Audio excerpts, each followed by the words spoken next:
But that area across the country. Pete Hegseth complains that generals are too fat. And Trump says U.S. cities to become war game sites. Meanwhile, new economic numbers in a surprise to some, I guess. U.S. private payrolls declined precipitously. Trump pulls the clown car economist nominee for the Bureau of Labor Statistics. Guy roundly criticized as being unqualified. Has claimed many of my bravest warriors. Of course, the government had shut down, so we won't see any of those statistics.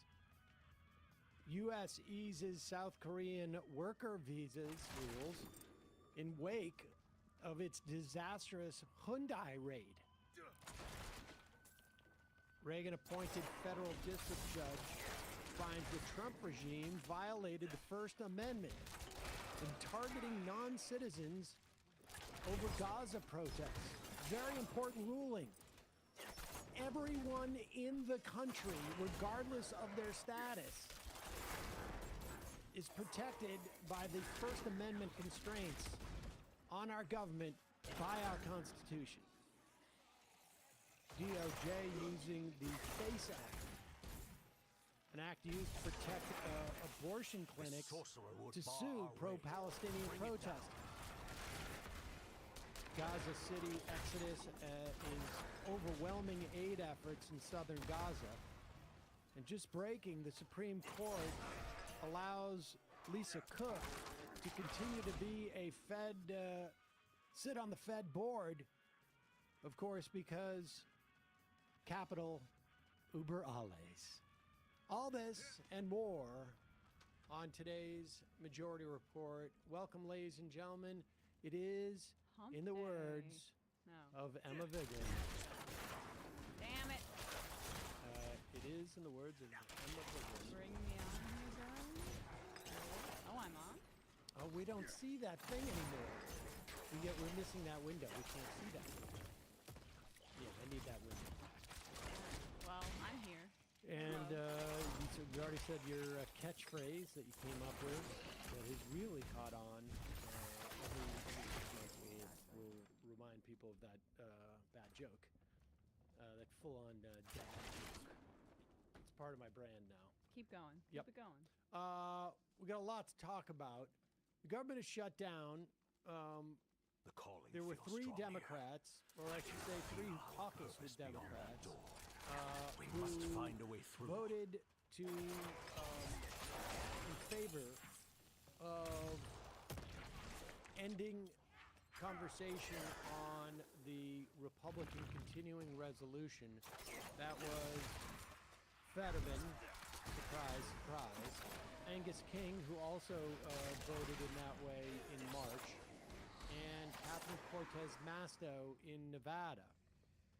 It is really important that you call your Democratic senators and tell them to hold the line, particularly if you are in New Hampshire or in Nevada, because Maggie Hassan is one of those Democrats who voted the last time around.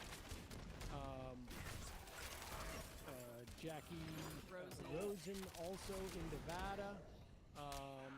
Gallego is also one who needs encouragement. Kirsten Gibson, look at who voted and capitulated to Trump the first time. It was around 10 Democrats, if I remember correctly.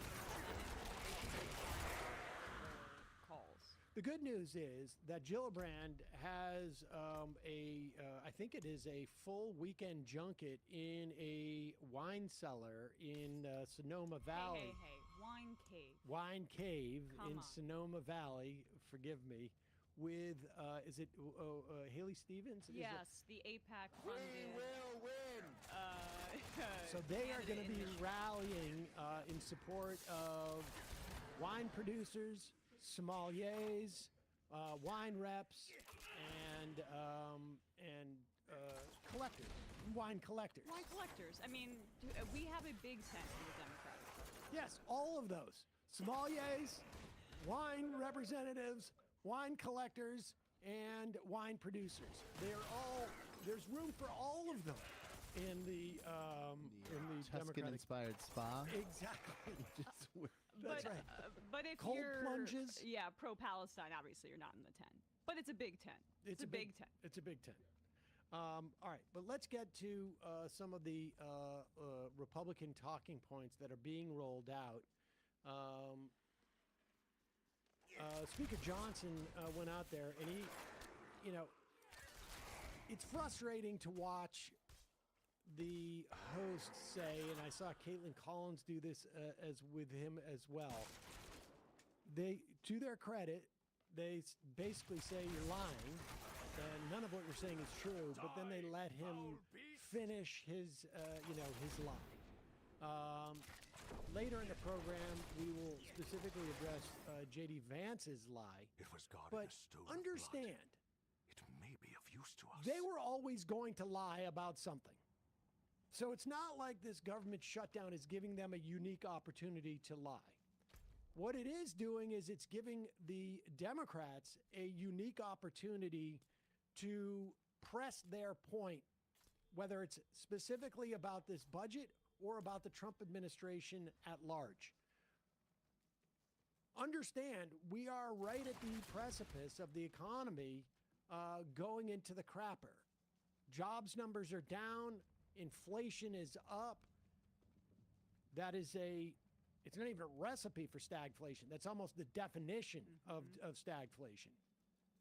So there's a big opportunity here for Democrats to come out and, while they're shoving microphones in their faces and carrying it on the news, to carry this message. But here's the Republicans' attempt. And of course, it's focused on immigrants. That's all they got. This morning, the Democrats' proposal is designed to prevent millions of Americans from losing their health insurance, losing Medicaid coverage, or paying higher health care premiums. Why are you against that? That's an absurd statement, what you said there. Let's be clear about what happened last night. No, George, let me tell you what happened last night. Everybody can go and review the facts for themselves. 44 Senate Democrats voted to reject a clean, nonpartisan, continuing funding resolution to keep the United States government open. The Democrats said instead that they wanted to give health care to illegal aliens instead of keeping critical services provided for the American citizens. That's what happened, plain and simple. Every Democrat in the House, except one, voted against the clean continuing resolution. It was nonpartisan in nature. There are no policy writers on it that Republicans favored. It's exactly what Chuck Schumer and other Democrats voted for in March. But they've changed their tune. Can you pause it? I'm sorry. That is why it was so essential that Schumer not cave in March, because then he has that talking point there. Why it's important to shut down the government now is because a clean continuing resolution, as he's referring to, would be an extension of the already horrific budget that those Democrats agreed upon and caved to earlier this year. It gives them less of a leg to stand on right now when they allowed it to get to the floor and allowed the budget to pass. It's why that there needs to be more made of the fact that Donald Trump is breaking the law by going around and not funding things that we have appropriated. Now, Schumer did mention this when he came out of that meeting yesterday after praising Donald Trump, or 2 days ago. Mentioned that as a pocket rescission and impoundment, which, again, we know what that means because we do that for a living. But normal Americans do not know about the 1974 Impoundment Act. All you need to say is Donald Trump is abusing his authority with tariffs and with spending, and there's no point in us passing a budget if he's going to do that. But let's But you're right. That would have been so much stronger if they had all stood in opposition to the horrific budget that strips millions of people with Medicaid if they did that in the spring. But let's just let Mike Johnson grind this out a little more. Democrats voted for in March, but they've changed their tune. They changed their tune because Chuck Schumer is having political problems right now. That's just a simple fact, and everybody knows it. He's trying to outrun the far left portion of his base, so he's decided to inflict pain on the American people. Here are That's the facts. reality of what we're facing. Here are the facts. The proposal does not provide health care for illegal immigrants. Illegal immigrants cannot buy health care under the Affordable Care Act. They cannot receive health care subsidies. No. Illegal immigrants are ineligible for Medicare, Medicaid, and the Children's Health Program. The Democratic bill does not make them eligible. It does, actually, because what it does is it unwinds the changes that Republicans Pause it. put First into the off, big- okay, we don't need to hear him grind this stuff out anymore. The fact is that this bill only extends Affordable Care Act subsidies, or I should say the one that the Democrats offered. Extends Affordable Care Act subsidies and tries to reverse the Medicaid cuts that are coming in 2026. Now, nobody knows, or I should say really, into 2027. Nobody is feeling those Medicaid cuts. We're about a month or two away from feeling the exploding premiums in the exchanges. And of course, that goes everywhere else. Everything else they're talking about, the idea that undocumented immigrants have access to health care under either Medicaid or under the Affordable Care Act is not true. We have a law in this country that anybody who shows up in the ER with an emergency situation is treated regardless of their citizenship. But you cannot, as an undocumented immigrant, go in and get health insurance. Now, some states have chosen to expand their coverage, but that is not a function of what the feds are doing. Right. That is a function of what they're doing with their own Medicaid programs. And the ACA, it statutorily explicitly says that if you are undocumented, you are not able to access or pay or buy into the exchanges, even if you were to pay out of pocket. This was in the law, and Biden, towards the end of his lame duck term, changed or allowed for dreamers, who are a little 500,000 around dreamers in this country, who have legal status. It expanded the ACA to allow them to buy into it. But the Trump administration have already reversed it by saying that they under like HHS, they are not lawfully present. So they've reversed even that. He has no leg to stand on. He's just explicitly lying. Yeah, and that the dreamers, to be clear, are here because of prosecutorial discretion. That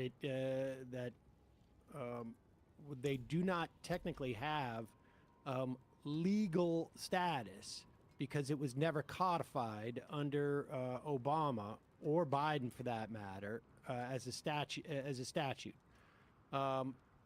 They were included as people who, because of the prosecutorial discretion, could qualify as having a legal status. And again, like you say, HHS reversed that, so there's no difference. But here is also two Republicans who are arguing there's no reason for the Democrats to pass a continuing resolution or a budget because the president has shown on multiple occasions he doesn't care what the budget is. He's going to spend the money the way he wants. Here is a quote, and I think this is from Bloomberg. Representative Mike Simpson, Republican of Idaho. I don't think the Democrats want to shut down either. Their concern right now, and it's a legitimate concern, is how can we agree to any deal when our OMB director, Russell Vought, will just impound the funds, in other words, not spend them, and say we're not going to spend them there. Here is another quote from another Republican, a senior Republican member of the Appropriations Committee. Quote, if you're a Democrat, even just like a mainstream Democrat, your predisposition might be to help negotiate with Republicans on a funding mechanism. Why would you do that if you know whatever you negotiate is going to be subject to the knife pulled out by Russ Vought? So in other words, and let's be clear, I mean, they're talking about the White House and Donald Trump. It's not like Russ Vought is operating outside of that. They know that there's no point to this. Here is Mick Mulvaney, former chief of staff of Trump, who apparently, because he's out of the business a little bit, he's not as slippery about lying and can't embarrass himself in the same way because he's probably working as a lobbyist somewhere right now. But here he is on News Nation. I don't know who the guy in the middle is, but the other guy is Brian Tyler Cohen.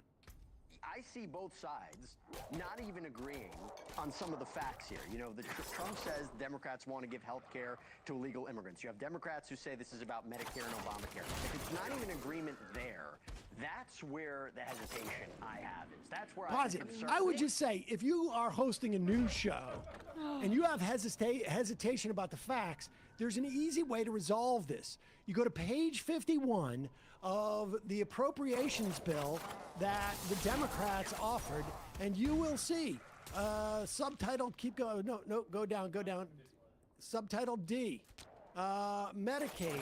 You will see there is nothing in there that refers to expansion to undocumented immigrants. Go ahead, go back. And as we've said before, the undocumented immigrants subsidize our health care. They still pay taxes, but they don't get the benefits. But regardless, if this guy's just having a question of fact, I have an idea for you. Yeah. Get the effing internet. I know. Go. What's your job? There, that's where the hesitation I have. That's where I'm concerned that we're going to see anything. Nick, would you agree that not a single dime of ACA subsidies goes toward undocumented immigrants? Would you agree with me that what the big, I mean, one answer, big beautiful please, answer the question. bill It's not did? that hard to just answer wait the a second. question. Again, listen, we don't do this on this show. I don't know if you've ever been on here before, but we don't talk over. We're not here to yell at each other. I'm not going to do this anymore, Jesse. Okay. So, All right. All right. There you go. I That's the understand. answer right there. No, can't listen, even acknowledge objective reality. Brian, Mick responded. Brian responded. Okay, No, we're that's gonna leave not it there. actually did what it. happened. No, He rage quit. He threw his controller at the TV. Listen, they want to talk about whatever the big beautiful bill did. Whatever the big beautiful bill did, it's not its real name. Whatever that bill did has nothing to do with this except for the idea of not cutting all of those people on Medicaid. But in terms of and those people on Medicaid were never undocumented immigrants. And so they can't. don't want to answer this question because they know that's the case. Now, the government is going to continue to stay shut down. This is probably going to last, I would imagine, weeks at a minimum. But at one point, people are going to get these huge bills from the ACA in the exchanges, and that's going to cause everybody's premiums to go up. And if Schumer caves, and in the end, the only thing he gets are the ACA subsidies and making sure that those healthcare costs don't go up. That is good for Americans, but know that that's what Republicans secretly want. of course, Because they timed the big ugly ass bill to have the Medicaid cuts where you're going to have between 10 to 12 million people uninsured by 2034 because of these cuts. They timed it to hit right after the midterms. But as Sam says, these ACA marketplace the ACA costs going up like this in the exchanges, that would be felt immediately. in a moment, we're going to be talking to Jesse Coburn, reporter of ProPublica, covering housing, and then Antonio Delgado, the lieutenant governor of New York, in a moment. But first, a couple words from our sponsor today. That sponsor is Babbel.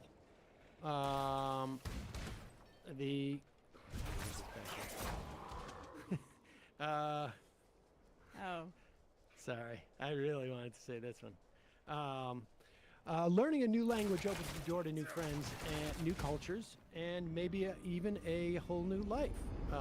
For instance, maybe you have decided to start learning Spanish because maybe you think like, Mexico's an option, or Claudia Scheinbaum. exactly. And it's just too difficult to learn French Canadian.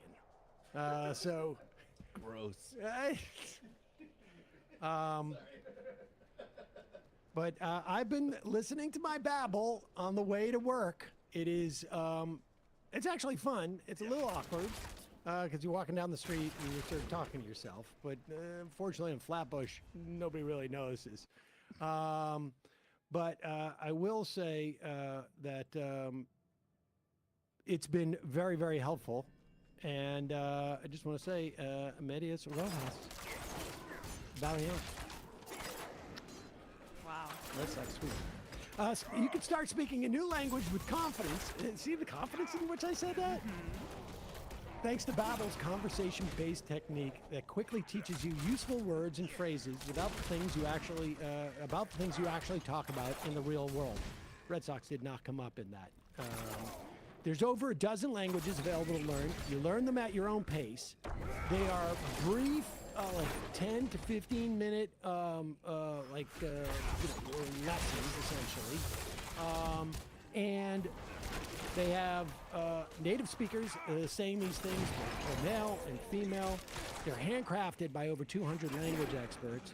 Like I say, voiced by real native speakers and built with science-backed cognitive tools like spaced repetition and interactive features to fit any learning style. Babbel's tips and tools for learning a new language are approachable and accessible. It's like having a private tutor in your pocket. The interactive dialogue thing they have now is, it's taken me a while to get up there, but you can literally have a conversation with your Spanish, or any language tutor. Super easy to stay engaged in these things. Again, they're only 10 to 15 minutes a day. It's obviously an app, or you can use the website. Study found that using Babbel for 15 hours is equivalent to a full semester at college. I have to remind my child of that. With over 16 million subscriptions sold, Babbel's 14 award-winning language courses are backed by a 20-day money-back guarantee. So get talking with Babbel. We want you to learn another language. So I'm teaming up with Babbel to give you 55% off subscriptions at babbel.com/majority. Get 55% off at babbel.com/majority. That's up to 55% off. It's spelled B-A-B-B-E-L, BABBEL.com/majority, babbel.com/majority. Rules and restrictions may apply. We'll put the information in the podcast and YouTube description. And folks, as you know, it is October 1st, and you know what that means. It's officially the spooky season. So it's time for you to get ready for Halloween. You're going to decorate your yard, if you have one. Skeletons, or you watch an unhealthy number of horror movies. Stock up on candy for the trick-or-treaters. But what about for you? What are you going to be doing when the mayhem starts to go out? Well, Sunset Lake has got you covered. 30% off all of their Sebade gummies with the coupon code JUSTTREATS25. Sunset Lake's Vibe gummies provide a gentle daytime lift with 30 milligram of Sebade and a microdose of 1 milligram THC. My father is now using those to go to bed. That is Good. If you like something with a little more oomph, check out their Delta gummies, which contain 5 milligrams of THC and 50 milligrams of Sebade. Or if you prefer a THC-free experience, they got Sour Bear gummies with 25 milligrams of Sebade. Perfect for any time of the day. Of course, I'm always chomping on these Focus gummies. They got Relax gummies. They got a whole array. They have the Good Night gummies. They've got melatonin. They've got a whole bunch of gummies. And right now, 30% off with the coupon code JUSTTREATS25, as in year 2025. So sunsetlakesebade.com. Use the code JUSTTREATS25. You will save 30% on all their gummies. For sleep, for focus, for relaxation, for a little bit of fun. Sale ends October 8th at 11:59 p.m. Eastern. See their site for terms and conditions. We'll put that link in the podcast and YouTube descriptions. And as always, Lefty's Best will get you 20% off at that site as well. Quick break, and then Jesse Coburn.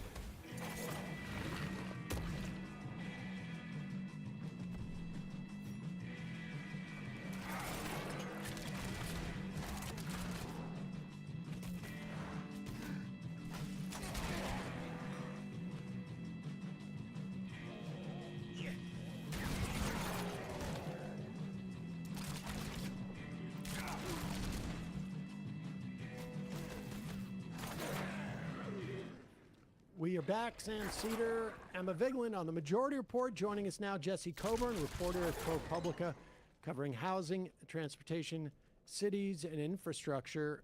It's a big portfolio, Jesse, and I would imagine most of the news not great. Yeah, hasn't been a great news cycle for my beat recently. But let's talk about specifically in terms of housing and what's been going on at HUD. HUD started off, it seems like, their first agenda was to roll back any actions that they were doing to protect tenants or reverse discrimination. Just fill us in on that. Or, you know, maybe even just give us a TikTok through the Trump administration up to this point. Sure. So Trump nominated Scott Turner to be his HUD secretary. Scott Turner is a deeply conservative Republican from Texas who served in the first Trump administration on his Opportunity Zone Council in the White House. And they wasted no time kind of implementing his vision for housing policy at HUD, massive layoffs at the agency. Pretty much right away, there were a number of DOJ staffers at HUD who were, implementing lots of reforms right away. The first wing of HUD that really took a hit was the Fair Housing Office. That's the part of HUD that investigates and enforces, housing discrimination and segregation laws. There are really steep cuts there, and to be fair, just to ask you, the fair housing, does that cover all housing issues across the board, private and public, or just specifically with any type of public housing or Section 8 housing? Private and public. So, private landlords discriminating against their tenants, wanting to kick out a tenant because a woman is pregnant and wants to have a kid, or, mortgage lenders who refuse to lend in black neighborhoods, or, cities that are engaging in wholesale segregationist policies. That's the sort of thing that part of HUD goes after. That work has really kind of ground to a halt under the Trump administration. They've shut down many major investigations into fair housing. I think that office's staff is dropped by half. It's sort of just really gumming up the works of fair housing enforcement. And then on the housing assistance side of things, recently, ProPublica obtained 2 proposals from the Trump administration, still unpublished, to dramatically change public housing, Section 8 housing vouchers, basically the nation's major rental assistance programs that serve, some of the country's poorest residents. By basically what the administration wants to do, we found, was to implement or to allow housing providers to impose pretty harsh work requirements and term limits on receiving that sort of assistance. And so when we talk about HUD, those are the 2 functions basically it serves. It's either protecting people's rights in the context of housing or providing some type of housing assistance. Yeah, I mean, they actually do a lot more than that as well. Those are the main functions. They also give out billions of dollars in grants to communities across the country for community development programs. They actually do a lot of disaster relief stuff, which most people associate with FEMA. HUD does a lot of that as well. The housing finance is housed within HUD as well. So, mortgage policy stuff, that's also happening at HUD. I mean, I just want to note, just because of the irony of all of this, that Trump, back in the 70s, was sued by the DOJ for racial discrimination at his own properties, and Get a consent decree. Yeah, I mean, this goes back very, very deep into his political history, although the Republicans are all about this generally. But That's right. All right. Well, let's walk us through the idea is how do we kick? I mean, from their perspective, how do we kick as many people out of public housing or public housing support through a Section 8 program? How do we do that as much as possible without explicitly saying we're going to do that? I mean, that's sort of what they did with Medicaid as well. They pretended they're cutting undocumented people from it, and they're just cutting people from it. And so walk us through what they are, what those requirements, or I should say, what those levers they're going to use to eliminate people, the help that we give people in terms of housing. Sure. So HUD has drafted two major rules that it hasn't formally introduced yet, but seems likely that it will, that would just dramatically overhaul how these federal housing assistance programs work. The first rule would allow public housing providers and private landlords that rent to tenants supported by things like Section 8 housing vouchers to require those tenants to work in order to continue to live in that federally assisted housing. And it would allow those housing providers to kick those tenants out after 2 years. So, if you live in public housing, you've been living there for 30 years, you might have to leave 2 years from now, and you might have to work full time in those intervening 2 years. Okay, wait a second. So those are two separate requirements, right? You're saying you're only limited to public housing for 2 years, which is, I mean, anybody who's moved knows like there's a cost associated with that. Not to mention that there's no guarantee that you're going to be able to afford other housing. So these are two separate requirements. One is the automatic kick out after 2 years. And then the other is the work requirements. Let's take the work requirements. A landlord who's getting Section 8 vouchers can be in charge of assessing whether you are working or not. And like, and with some luck, that sounds like one of the most effed up things I've ever heard. Thank you for all you've done. Aside from, and we'll get into sort of the generic implications of so-called work requirements, but is this every member of a household? Is it just one member of a household? How does it work? So the work requirements would apply to quote unquote work eligible adults. So basically, if you're elderly or disabled, you wouldn't know a housing provider could require this of you. And there are other smaller carve-outs. If you're pregnant, if you're a college student, this couldn't apply to you. But for pretty much every other work-eligible adult, and that includes, parents of children. So if you have a child ages 7 or older, this could apply to you. Also, so wait, aren't we supposed to be encouraging stay-at-home moms? Yeah, well, I think, this administration, Scott Turner in particular, they strongly associate welfare with this idea of broken families, single-parent households, and this sort of culture of dependency on government assistance. And so I think that's really what they're targeting here. And I just to paint a picture for people, because the overall numbers you cite in your piece are really horrifying. 4 million people could lose federal housing assistance under these two new rules. And for folks that are unaware, it's like what the average in terms of people's income, average family is making less than $20,000 annually. That is reliant on this federal assistance. So to Sam's point about moving, to all of these kinds of points about having a private landlord allowing them to see if you are working and having them come to you and they can evict you based on that. Assessing your disability? Yes. I mean, it's horrifying. You're saying that you're, I don't recognize the college you're going to. I mean, there's a whole, the amount of problems involved in that seems stunning to me. And these are all just these would all just be civil actions, I guess, on the part of the landlord, right? Or to just sue and then have the payments on Section 8 cut off. But I imagine we have an administration that's going to be very open to the idea of it being challenged and maybe even like a default agree with the landlord unless proven otherwise.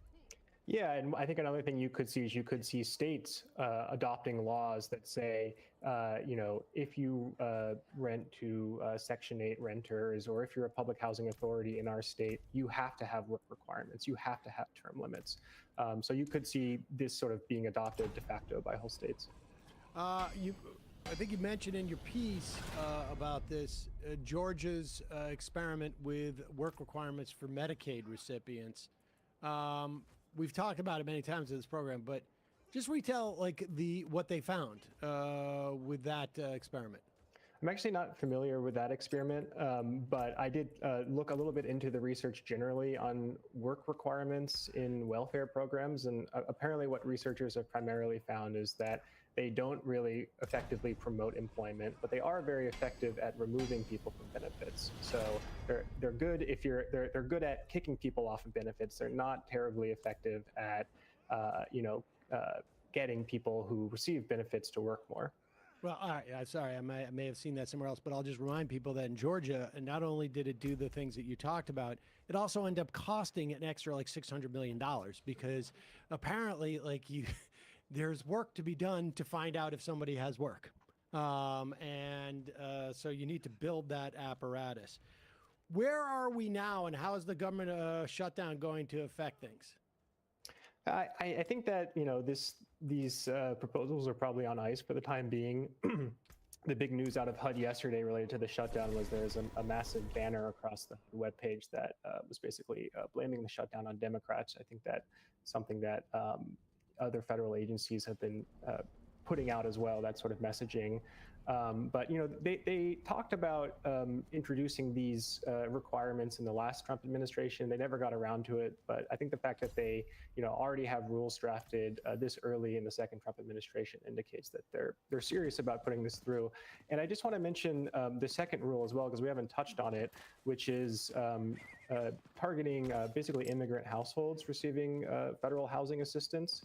These are so-called mixed status families in which some members of the household are in the country legally and eligible for assistance, and others are not, either because they're undocumented or they have some other immigration status that makes them ineligible for benefits. HUD wants to kick all of those households out of federally assisted housing. So the way it's worked so far is that the government has allowed those people to be supported by federal housing programs, but it prorates the subsidy they receive so that the government is not actually providing any financial assistance to the undocumented family members. But now HUD is saying, no, we want all of those people to leave. And so under this other rule, those 20,000 families would likely be kicked out. 16,000 of those families are families with kids. So that's who this would be affecting. And as part of that rule, HUD also wants to require that anyone who applies for or receives housing assistance, anyone in public housing or Section 8, if they're a citizen, they have to prove it. So they have to either provide a birth certificate or a passport to show that they're actually citizens. And sort of to your point, Sam, earlier about the administrative costs of all this, it's going to create this massive bureaucracy and kind of red tape around housing assistance that experts who I spoke to think is going to result in a lot of people just being kicked off of their benefits simply because they don't have a birth certificate, or they don't have time to go get one or whatever, or it's going to create these massive administrative overhead costs for these public housing authorities who suddenly, are like the passport checkers of the whole federal housing program. So that's the other rule that's also in the works right now. And this is all in the shadow of the Faircloth Amendment, which I still think does not get enough attention. The idea that we have had a cap on the construction of federal public housing since 1998 or 1999 or whatever, since it's been passed, these are, it's already a threadbare system, whether it's public housing or, it's Section 8 or what you're talking about, or the subsidization for some of these other privately held units and living spaces. There's just not enough public housing as there is, let alone what we're seeing in terms of them trying to kick people out based on racist and xenophobic ends explicitly with the immigration piece. Yeah, and I think what's worth noting here as well is what its overall picture for housing is. I mean, if you look at the Trump budget proposal, they want to cut public housing, Section 8, these rental assistance programs by nearly 50%. They want to turn these programs into block grants, basically just hand them over to the states and say, you deal with it. So, their ambition is to dramatically curtail the federal government's efforts to help poor people afford housing. And just to be clear, if I am a single mother of two, my children were born here in the United States. They are American citizens because we still have birthright citizenship in this country. I am undocumented, or my visa has expired, or I am still, at this point, people are getting deported even if they have documents and are in the process of applying for citizenship or applying for a green card or applying for any other type of visa. So I don't even want to say undocumented necessarily. The federal government gives me not 3 portions essentially of Section 8 funding, but 2 for the 3 of us. So we either have to live in a smaller apartment than would be called for an individual with 2 kids, or we subsidize it in some fashion. Everybody gets kicked out under this Trump proposal. These kids are essentially made unhoused. That's right. And what's interesting about that is because the government isn't subsidizing everyone in those mixed households, those households actually pay more. And so by enacting this proposal of kicking out all the immigrant mixed households and replacing them with fully eligible households, it's going to cost the federal government like an additional hundreds of millions of dollars every year to provide federal housing assistance. So, for a government that is reportedly obsessed with cutting costs, this is actually going to dramatically increase costs for this administration. Yeah, I mean, this is really just a way of cutting out this program and using, again, immigrants as the sort of like a selling tool. I mean, we're seeing this right now with the whole government shutdown. Yeah, I mean, it's certainly of a piece with, everything the administration is doing, on the issue of immigration and, and everything the administration has been doing in the housing space on immigration. I mean, HUD and DHS in March announced a data sharing agreement targeting mixed status households. Recently, the Washington Examiner, the right-wing news outlet, reported based on HUD sourcing apparently that HUD wants to demand that every public housing authority, there's like 3,000 of them across the country, identify all of the mixed households to it. So, there's been this sort of broad effort to identify all of these families and so that it can be come out. Do we know if ICE has been sort of like ramping up its enforcement using the data they're getting from HUD?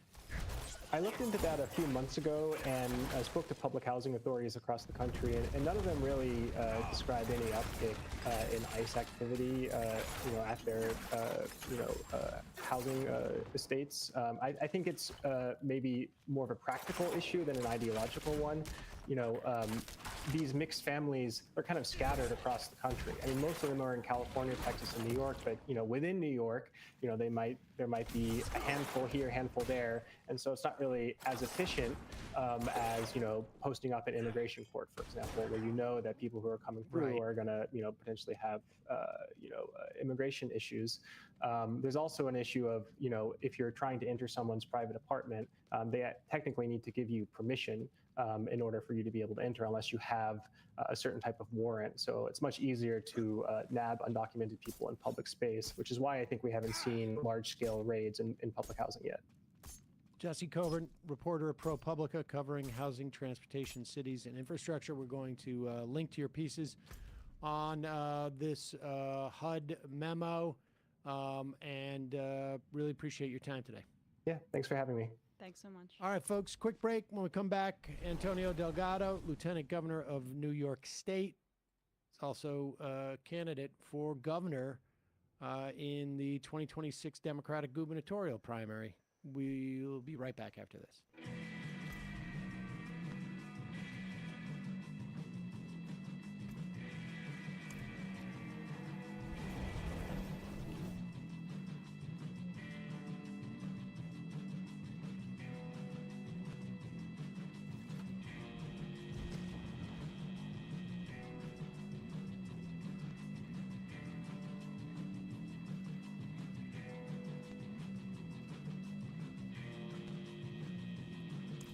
sturdy horn and a fair amount of silver quartz.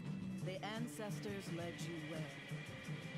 Though the axe will take a new form, it will be stronger than ever. But it deserves to collect more than dust.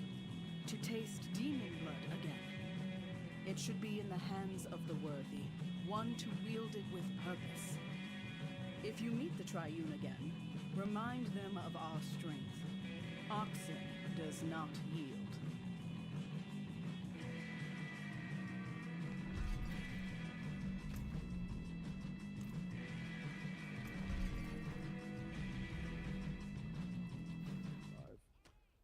We are back. Sam Cedar, Emma Vigeland on the Majority Report. It's a pleasure to welcome to the program Antonio Delgado. He's the current Lieutenant Governor of New York State and also a candidate in the Democratic gubernatorial primary in 2026. Lieutenant Governor, welcome to the program. Thanks for having me. Good to be here with you. It's pretty. It's not typical to see a lieutenant governor running against a sitting governor. And in fact, Hochul was the one, I believe, appointed you at one point when she became governor. Give us a sense of why you made this decision. Status quo is broken. It's not working for people every single day. Every day New Yorkers are being left behind. And what I have learned is absent bold, decisive, transformational change in this moment, we're not going to be in a position to restore people's confidence in this thing we call democracy. Just as a point of reference, in New York, 1 out of 4 folks are unable to afford basic necessities, basic needs. 1 out of 4, 2 out of 5 households cannot afford basic necessities across the state, whether it's upstate, downstate, urban, rural, doesn't make a difference. People are being left behind. 1 in 5 kids in poverty, half those kids in deep poverty. And oh, by the way, a $254 billion budget right here in New York, 3rd largest economy in the country, if an independent nation, the 9th in the entire world. Meanwhile, the largest wealth inequality gap of any state in the country. So here we are, the great blue state of New York, and we're exacerbating economic inequality, which in my estimation is the poison pill of democracy. So until we actually right-size this and move beyond the old guard, establishment, broken system, machine politicians, we're not going to be able to fix this. Expand on that notion of wealth inequality, because that's something that we tend to talk about quite a bit around here. How does it end up breaking down democracy and also the sort of the material condition of people? Well, when I was growing up, so I grew up in Schenectady, working class family. My parents worked for General Electric back when GE had a major presence in upstate New York. I cut coupons, put clothes on layaway, latchkey kid, come home, do my homework, leave it on the counter. I watched my parents work us up into the middle class, and I actually believed, and my parents did too, that I had a better than 50-50 chance of having a better quality of life. That story of upward mobility is essential to any growing sense of confidence in democracy, this idea of equal opportunity for all. Since my generation, I'm Gen X, since my generation, the folks coming up behind us actually are going to be worse off. Worse off. Right now, the average first-time homeowner age is around 40. 20 years ago, it was 28. The average rent right now is 7 times income. 30, 40 years ago, it was 3 times. So even just the price of admission into opportunity on the part of the generation coming up behind us is too high to engage. And so if you're being priced out of the project of democracy, why even believe in it in the first place? Right? Why do you actually decide to hold on to it if it's not giving you anything in return? So there's a sense of economic nihilism that sets in, that is pervasive across race, across geography now, and I think it's fundamentally undermining our democratic system. 2/3 of folks right now can't pay, actually living paycheck to paycheck. You know, they really cannot survive right now beyond what's literally coming into them on a weekly basis in the richest country the world has ever known. And meanwhile, corporations are making more money than they've ever made and paying less in taxes. Those two things shouldn't go together. So yes, it is a profound sense of undermining when it comes to the very essence of what a democracy is meant to do, and that is to not leave communities behind. But in fact, we have government actors on both sides of the aisle right now who are reinforcing economic inequality at the expense of everyday New Yorkers and everyday Americans. And I think that was kind of a fatal flaw in the 2024 Harris campaign with the focus on democracy, where it's how are you going to get people to buy into a system that has not been working for them, and there was not requisite acknowledgement of that, which it seems like your campaign is trying to correct.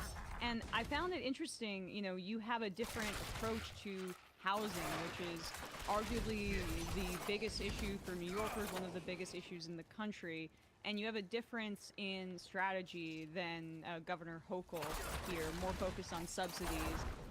What is your housing proposal for New York State, and how does it differentiate from the current governor? I appreciate that. The housing crisis is fundamental, and the strategy, and not just here in New York, I argue across, you know, the country with regards to democratic politics, is to leverage the private marketplace, and in particular, big developers with tax credits, with the hopes that they ultimately build affordable housing. And essentially, you outsource all of the state's capacity, both administratively, technically speaking, and you just say, please, private sector, with all of your infinite wisdom, devise for us affordable housing. When we know the driving mechanism for those private actors is profit. So here we are trying to work out a public good in partnership with the private sector, but the private sector has all the leverage because the private sector then uses its money to compromise political actors to give them what they want in exchange for what's called affordable housing. Why not build up our own state capacity, leverage the public dollars that we have, and then have statewide programs that give money directly to New Yorkers? So for example, a statewide rental assistance program. Right now, we have 7 out of 10 New Yorkers who are eligible for HUD rental assistance. And right now, our governor has proposed a $50 million pilot program. I would suggest a $250 million statewide program that lifts up all folks who are in need. Or how about a statewide first-time homeowner grant program, so that all those young families who are being priced out of the economy, priced out of the American dream, can actually have public dollars reinforce them at a time of real critical need. That, to me, is the difference. It's taking public dollars and investing them directly in public goods, as opposed to taking public dollars and hoping, through the lens of neoliberalism, that the private sector and the free market will somehow work it all out for everybody else. That's just a more sophisticated version of trickle-down economics, if you ask me. To take care of the soul let's talk about universal health care. What does that mean when the rubber meets the road in the context of A, what you can do in New York State as opposed to on a federal level, and B, what it means relative to the question of affordability? You know, how much healthcare insurance or actual healthcare are you talking about providing versus making it broadly affordable? I support the New York Health Act, which would create a single-payer system right here in New York. The thing that drives me wild, crazy about healthcare is this idea that we're not paying for healthcare. We're paying for insurance. We're paying for companies to basically extract as much profit as they possibly can at our expense. And that is basically the entirety of our system. And the notion that we're going to continue to allow folks to go bankrupt, continue to be denied over and over and over again, continue to have to go through God knows how many obstacles just to appeal a denial is insane, when we are literally in the richest country the world has ever known. And on top of that, one of the richest states. We have the capacity here to actually sustain ourselves, and the cost savings upwards of $60 billion annually once you get beyond the insurance companies' bureaucracy, middlemen, infrastructure, red tape, and of course the profiteering mentality. You get beyond all those components and the savings actually start pouring in. And ultimately, it's a moral question too. Who are we as a nation if we're not prepared to treat healthcare as a genuine human right? So both morally economically, and I would say even politically now, where we have an actor right now in Washington who is dead set on gutting healthcare, gutting Medicaid, gutting the entire social safety net. New York has a responsibility to lead in this moment. We have the wherewithal. We are the financial capital of the world. We have among the most billionaires, most millionaires. We have the capacity to lead in this moment and demonstrate for all of America what it means to actually not leave anybody behind. Give us a sense of, like, you know, how you're going to do this, both as an electoral question, but also in terms of, like, the coalitions, right? I mean, there's big money in New York. New York is a very, very diverse state. You were a congressperson in you've seen the demons or between the 18th and the 19th, which used to be the old 19th and 20th. That district, the 20th in particular, which is just a little bit north of where you were the congressman, was a very sort of like pivotal district. Gillibrand served there. Go either way, as we've seen. And at one point, there was like the Congressman Sweeney, who was in the. Well, let me clarify one thing. So I just want to be clear, just so because I'll make sure the listener knows the district that you're referring to is actually redrawn in 2010.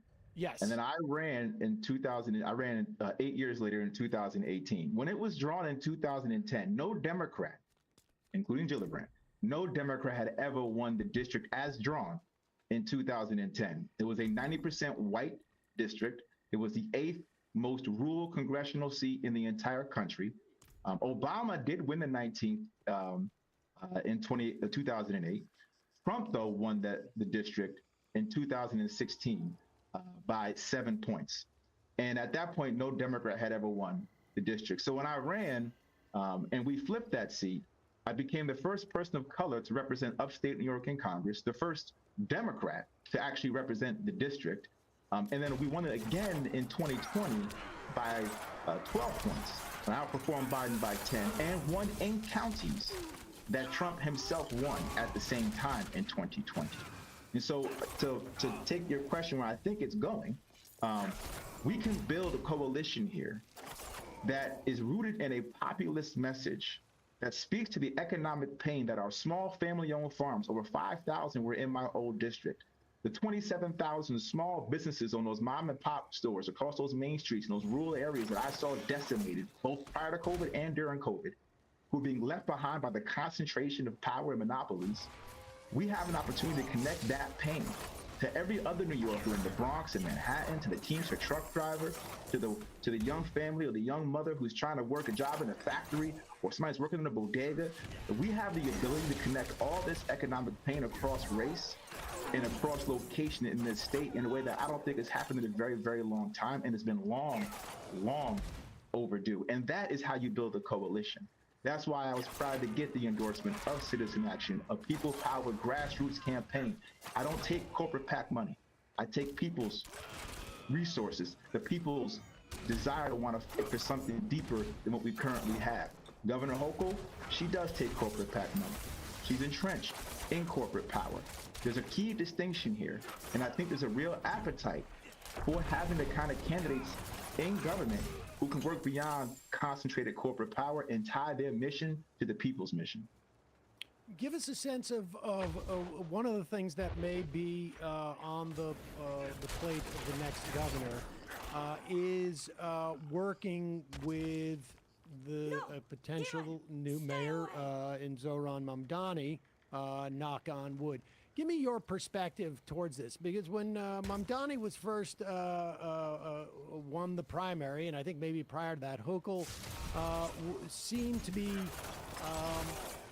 rather cynical about his opportunity to implement agendas that he's been talking about implementing in the city, which, you know, frankly are not particularly anything that we haven't seen, maybe in Massachusetts or in Georgia. I mean, most of those ideas have all been implemented in one place or another. What's your perspective on the potential of working with Zohran Mamdani? Not one of those things. I endorsed Mondami within the first 24 hours of his victory. One, he's the Democratic nominee, and I think it speaks volumes that so-called leaders of the Democratic Party wouldn't rally around the Democratic nominee. That speaks to a sort of outdated mindset of risk calculus that I think is way behind the times and not remotely what we need right now in this moment. The fact that Governor finally came around to supporting Mondami months and months later, I think is a testament to the fact of what we're actually building in terms of my campaign and the grassroots movement that is going to continue to put a lot of pressure on her throughout this process. What Mondami is proposing requires something very important. It requires raising taxes on billionaires. It requires raising taxes on big corporations to fund the programs that he's talking about. The governor may have endorsed him 3 months late. She's also, though, refused to say she will raise taxes on billionaires. She will raise taxes on big corporations. And her logic, by the way, is she's afraid that they will move to Palm Beach. Now, last time I checked, the vast majority of folks who are leaving the state of New York make between $30,000 and $60,000 a year because they're being priced out of New York and they're not moving to Palm Beach. So it speaks to who she surrounds herself with, typically the donor class, which is why she's divorced from the reality of everyday New Yorkers. So yes, I'm very excited to work with somebody like Zoran, who understands in this moment that to say you want to address the affordability crisis is not enough. You have to be willing to attack economic inequality if you actually want to address the affordability crisis. You have to be willing to have a desire to say we have to redistribute and reallocate resources in a way that'll lift up all communities. It is not a sustainable endeavor. And the notion that it's a non-starter for her, it speaks volumes in my opinion. Lastly, in the event that you become governor, what role does a New York play versus Illinois or a Massachusetts or, California, obviously, 5th largest economy in the world. What role does it play in terms of a national model in your mind? I think it's a great question to end on, because that's what keeps me up at night is what is New York's role right now? Obviously the goal is to protect New Yorkers and to fight for all New Yorkers, but this is New York. This is long been the state that has been the beacon of hope for the world over. Whether it's our immigrant community, whether it's those who have been fighting the good fight for women's rights, the suffrage movement, the founding of the NAACP, the labor movement, the LGBTQ plus movement, Stonewall. There's so much that this state has historically been a part of when it comes to progress and living up to our democratic ideals. And there's a reason why I think Trump is so aggressively, despite being a New Yorker himself, I think he understands what New York represents to New Yorkers and to the country and to the world. And we are the tip of the spear when it comes to perfecting our union as a nation, in my estimation. We're also the financial capital of the world, right? So we're resourced, we're multicultural, we're the epicenter of tolerance and compassion, of diversity and equity and inclusion. We are the embodiment of everything Trump is trying to tear down.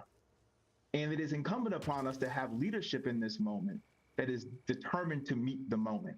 And that is not a political mindset, to be clear. It's not. It's a moral mindset. If you're not willing to think beyond your self-preservation and your political positioning in this moment, then you shouldn't be in the business of public service. Matter of fact, you probably should have never been, but certainly not in this moment, because Trump is beyond politics. He's a chaos agent. He's a morally bankrupt chaos agent that feeds off of our anxieties, off our fears, and does so in a very destructive, but uninhibited, destructive manner. We need uninhibited love, uninhibited compassion, uninhibited truth that has to go beyond your typical left-right divide. That's how I won in upstate New York, won over Trump voters. And that's how we can win this entire state. But I think New York in particular has a moment to lead, and I don't feel it right now. There's a massive void in one of the biggest, most important stages in this country and in the world. So I think we have an opportunity here to really step up and fight and make it clear to folks that New York is here to defend what we've long represented and to make sure we have a future. And I know that was a great last question, but I'll just add love a that little. question. Let me add one more because I didn't want to forget this. In speaking about that, do you have plans if you are elected governor to support, say, state divestment from the state of Israel? And do you recognize the notion that it is committing genocide, as the United Nations has basically found? What I have said, and I've said this repeatedly, whether folks want to call it a genocide or not, what's most important to me is we cannot fund it. And I publicly said that we should not be arming the destruction of Gaza. We need a permanent ceasefire. We need to make sure there's humanitarian aid that goes directly into Gaza. And we need to make sure that we do not, in any way, shape, or form, continue and enable the destruction of innocent lives in Gaza. And so we as Americans have a responsibility, in my estimation, a moral responsibility, to make sure that we are not putting ourselves in a position we are enabling this moral abomination.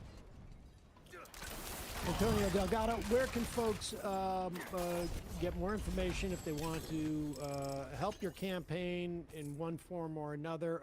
Where should people go? Presumably online, but I guess you probably have offices. Delgado for New York, DelgadoForNY.com. Delgado for New York, DelgadoForNY.com. And I will note, since you brought up support, New York has a public matching campaign.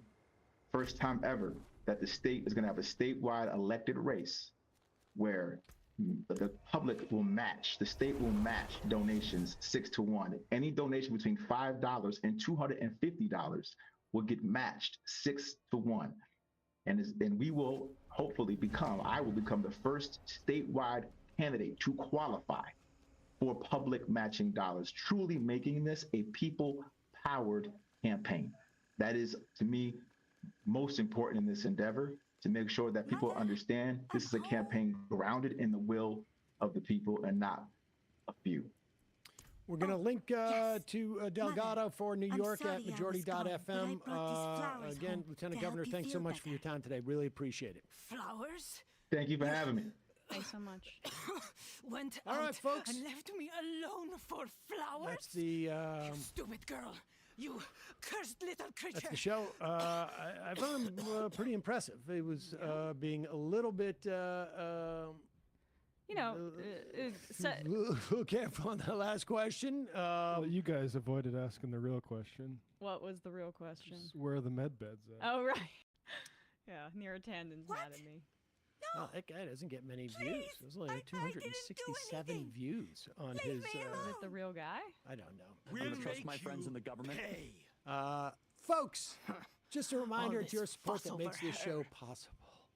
And you can go to jointhemajorityreport.com. We don't have to discuss it. Jointhemajorityreport.com, wherein you can help this show survive and thrive. Not only that, you get the free show free of commercials. And you get to IM us on the fun half and be the first one to let Emma know that Big Balls has replied to her. Also, don't forget justcoffee.coop, fair trade. Coffee and hot chocolate. Use the coupon code majority, get 10% off. Matt? Yeah, last night Left Reckon, we are 250 subscribers now, short of 50K on Come YouTube. on, people! Damn, you got like 200 from that push yesterday? I did, yeah, it was a good push. I got to scoring. I got to really dig those depths more often. We had Gil Duran on talking about Peter Thiel's Antichrist tour. Nice. Gil's great on that. And they also had Gwen Howerton talking about the war on trans people in Texas. We were just talking about having him. I was immediately a little disappointed because Matt Sorry. scooped us, but there you go. Yeah. We swooped in there and got the big Antichrist scoop. And also